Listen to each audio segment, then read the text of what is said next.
उनसे बात करते हैं। निकुंज, मॉर्निंग टू यू। शुक्रिया इस बातचीत में शामिल होने के लिए। जैसा हमने कल भी बाजारों में देखा और आज सुबह आप जुड़े उससे पहले हम यही बात कर रहे थे कि थोड़ा सा बाजार जो है इनवर्ड लुकिंग है। जो डोमेस्टिक ट्रिगर्स हैं उस पर नजर ज्यादा है, चाहे वो अर्निंग्स हो, एफआईआईज हो, डीआईएस का बिहेवियर हो। और ये नहीं भूलना चाहिए कि थोड़ा सा हाई बीटा टेरिटरी में कई सारे स्टॉक्स थे जहां पर हो सकता है नर्वसनेस थोड़ी सी ज्यादा हो। सो कुछ हद तक सावधानी बरतनी चाहिए, भले ही पैनिक ना करें।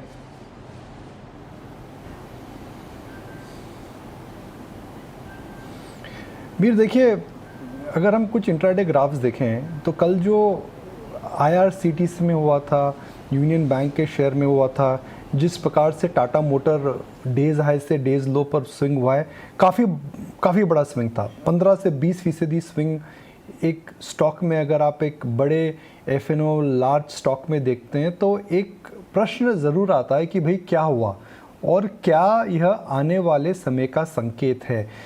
मेरा ये मानना है मीर कि कुछ शेयरों के अंदर एक प्रकार की मैडनेस हो रही थी, where there was complete disregard for valuations and complete disregard for risk. कुछ शेयर इस समय जो रिटेल और एचएनआई ट्रेडर्स पेट्रोनाइज कर रहे हैं, उनके अंदर हम एक प्रकार की एक तरफा मूव हमने देखी है। 2000 का आईआरसीटीसी करीब 6000 के ऊपर हो गया। आईएक्स कुछ महीनों पहले 300 था, अचानक उसका प्राइस 3 महीनों में डबल हो गया। टाटा पावर 80 रुपये का शेयर कुछ महीनों पहले, आप देखिए अभी वो 200 के आसपास पहुंच गया। तो ये जो एक तरफा मूव आया था, वो इस समय चैलेंज हो रहा है, और वो उन्हीं शेयरों में चैलेंज हो रहा है जिनके अंदर मोमेंटम और लिक्विडिटी की वजह से यह शेयर बढ़े थे। फंडामेंटली अगर आप देखें तो ऐसा कुछ आईआरसीटीसी के बिजनेस में नहीं चेंजेस होने वाले हैं आने वाले क्वार्टर्स में कि उसका स्टॉक 3000 से 5000 तक पहुंच जाए। सिमिलरली जी हाँ, इस समय आईएक्स की जो एक्सचेंज है उसके अंदर पावर शॉर्टेज है, उसकी वजह से काफ़ी उनका बिज़नेस इंप्रूव हो रहा है, मगर बिज़नेस इतना इंप्रूव नहीं हो रहा है कि उसका जो प्राइस है वह करीब दुगना हो जाए 3 महीने के अंदर में। सिमिलरली टाटा पावर ईवी में जा रहा है, पावर डिमांड आ रही है, मगर फंडामेंटली डिस्कॉम्स के जो चैलेंजेस हैं वो अभी भी हैं। Ultimately power company is a utility company. Merchant power के अंदर उनको 1 या 2 क्वार्टर के अंदर बेनिफिट मिलेगा, मगर it is not a long term rerating. तो शेयर बाजार के अंदर because there is momentum and there is liquidity, some of the stocks had become out of whack. मतलब फंडामेंटली इनको जस्टिफाई करना बहुत मुश्किल था, तो इसलिए करेक्शन आया है। मगर इस करेक्शन का तात्पर्य क्या है, संकेत क्या है, इससे क्या समझना चाहिए?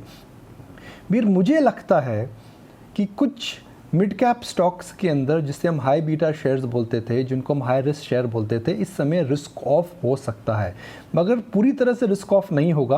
बिकॉज ग्लोबली अभी हम कोई रिस्क ऑफ रैली नहीं देख रहे हैं। ग्लोबली मेटल के अंदर कोई बहुत शार्प रिवर्सल नहीं हुआ है, ग्लोबली क्रूड के प्राइसेस में शार्प रिवर्सल नहीं हुआ है। तो आप जो इस समय देख सकते हैं मीर, मेरा यह मानना है कि उन शेयरों के अंदर जिनके अंदर मोमेंटम और फंडामेंटल री रेटिंग नहीं हुई थी मगर प्राइस काफ़ी बढ़ चुके थे, उनके अंदर हम देख सकते हैं थोड़ा रिवर्सल आया। और ये बड़े इंडिविजुअल शेयर्स होंगे मीर, भले वो आईआरसीटीसी हो गया, आईएक्स हो गया, टाटा पावर हो गया, डीएलएफ हो गया, कोई फंडामेंटल वेव नहीं है। मतलब मैं ये नहीं आपको बोल सकता हूँ कि हाँ जी मेटल अवॉइड करिए, पीएसयू बैंक अवॉइड करिए, Tata group of shares avoid करिए, नहीं। इस समय इंडिविजुअली उन कंपनीज़ को अवॉइड करिए, क्योंकि ग्लोबली बहुत बड़ा रिवर्सल नहीं हुआ है, तो उन्हीं शेयर्स को अवॉइड करिए जिनके अंदर एक प्रकार की स्ट्रेट लाइन मूव आई थी। सो निकुंज, अभी देखिए मीडियम टर्म में जैसा कि आपने बताया, ट्रेडर्स और इन्वेस्टर्स ने काफ़ी अच्छा समय बिताया है लास्ट कुछ हफ्तों से। तो अगर आप उनसे बात कर रहे हैं तो उनको क्या मैसेज जाएगा? जिस तरह से बाजार का कल फैब्रिक थोड़ा शेकिन हुआ, आप क्या कहना चाहेंगे उनको?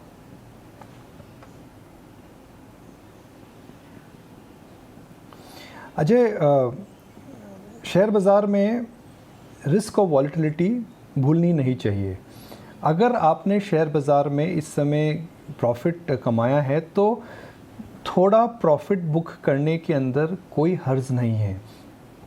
इस लेवल से to make a case that share बाज़ार के अंदर एक तरफा रुख परमानेंट चलेगा, यह बोलना इम्पॉसिबल है। तो इस समय अगर आप काफ़ी स्ट्रॉन्ग गेन्स पे बैठे हैं, 50-60% गेन आपने किसी स्टॉक में कमाया है या उससे ज़्यादा कमाया है पिछले 3-4 महीनों में, तो it is a prudent strategy to book 15-20-25% gains and sit on cash, because जब मार्केट दोबारा आएगा आपको एक री एंट्री दोबारा मिलेगी। देखिए अजय, एक बात तो तय है कि इकॉनमी का रुख ऊपर है, एक बात तो तय है कि हम अर्निंग्स अपग्रेड साइकिल में जा रहे हैं, एक बात तो तय है कि आने वाले समय में डायरेक्शनली मार्केट ऊपर जाएगा। मगर अगर हम कुछ पॉकेट्स की बात करें जहां पर गेन्स जो हैं एकदम अबव एवरेज हैं और अनरियलिस्टिक हैं, जो सस्टेन नहीं करेंगे, तो 15 से 20% profit booking will not hurt you, because उससे आपको थोड़ा कैश मिल जाएगा और उस कैश को जब शेयर बाज़ार नीचे आएंगे तो आप डिप्लॉय कर सकते हैं। शेयर बाज़ार कब नीचे आएंगे, क्यों नीचे आएंगे, किस कारण से नीचे आएंगे, यह एक दूसरी डिबेट है। मगर लॉजिकली स्पीकिंग अगर शेयर बाज़ार नीचे आते हैं तो you should keep some dry powder ready. क्योंकि एक और मैं बात बताऊंगा अजय, जस्ट स्ट्रक मी, अब आप देखिए आने वाले 3 हफ्तों के अंदर इतने बड़े IPOs आने वाले हैं, तो जाहिर है लिक्विडिटी पे इम्पैक्ट आएगा। पॉलिसी बाज़ार, स्टार इंश्योरेंस, पेटीएम, इतने बड़े IPOs, नाइका, काफ़ी एक्साइटिंग बिजनेसेस आने वाले हैं। तो आई थिंक मेरे को लगता है उसकी वजह से भी थोड़ा लिक्विडिटी पे इम्पैक्ट ज़रूर आएगा। ऑलराइट, साथ ही निकुंज, क्योंकि आपने जब अपनी कॉन्वर्सेशन स्टार्ट किया आपने ये बात बोली, रिस्क ऑन एनवायरनमेंट आपको नहीं लिखता, रिस्क ऑफ एनवायरनमेंट। इनफैक्ट एक, क्योंकि सारे एसेट क्लास की बात हो रही है तो बिटकॉइन की भी बात होनी चाहिए, वहाँ से किस तरह का आप आगे की डायरेक्शन देख रहे हैं? वहाँ तो कम्प्लीटली रिस्क ऑन एनवायरनमेंट दिखता है। अब बिटकॉइन का प्राइस आप देखिए 64,000 के पार है, उसका रीज़न भी था क्योंकि अब ETF ट्रेडिंग शुरू हो जाएगी अमेरिकन इंडाइसिस पर। इस सिनेरियो को, इस ग्लोबल एसेट क्लास को अगर आप मैप करते हैं तो कैसे देख रहे हैं?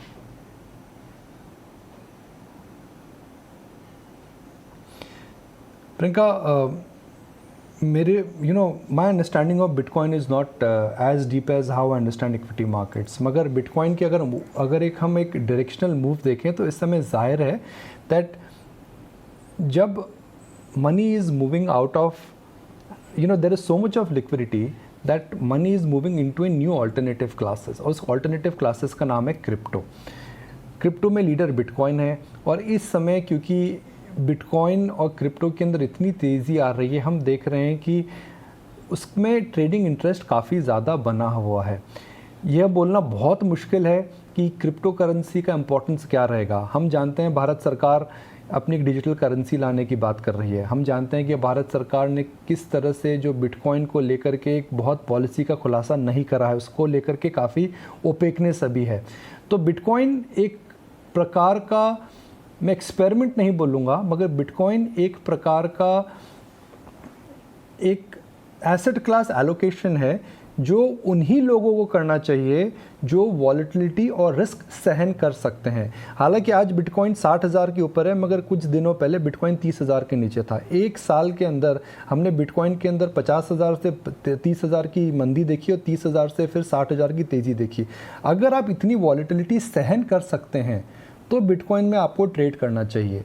मगर ये बोलना कि बिटकॉइन के अंदर 10-15% अपना इन्वेस्टमेंट कर, अपना टोटल एसेट डाल दीजिए, वो बहुत ज़्यादा रिस्की प्रोपोजिशन होगी।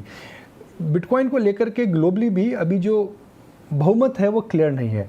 बहुत लोग हैं जो मानते हैं कि बिटकॉइन का रेलेवेंस नहीं रहेगा, बहुत लोगों का मानना है बिटकॉइन का रेलेवेंस परमानेंट रहेगा because people are losing faith in currency. ये कॉम्प्लिकेटेड सा सवाल है, कभी इस बात में और कभी चर्चा करेंगे। मगर बिटकॉइन उन्हीं लोगों को उसमें ट्रेड करना चाहिए जो एक एक्सट्रीम वॉलेटिलिटी सहन कर सकते हैं। अगर आपने बिटकॉइन में 5 लाख रुपया डाला तो 2.5 लाख भी हो सकता है, और 2.5 लाख के बाद 7.5 लाख भी हो सकता है। मगर क्या वो वॉलेटिलिटी झेल सकते हैं? अगर नहीं तो बिटकॉइन को राम राम बोलिए।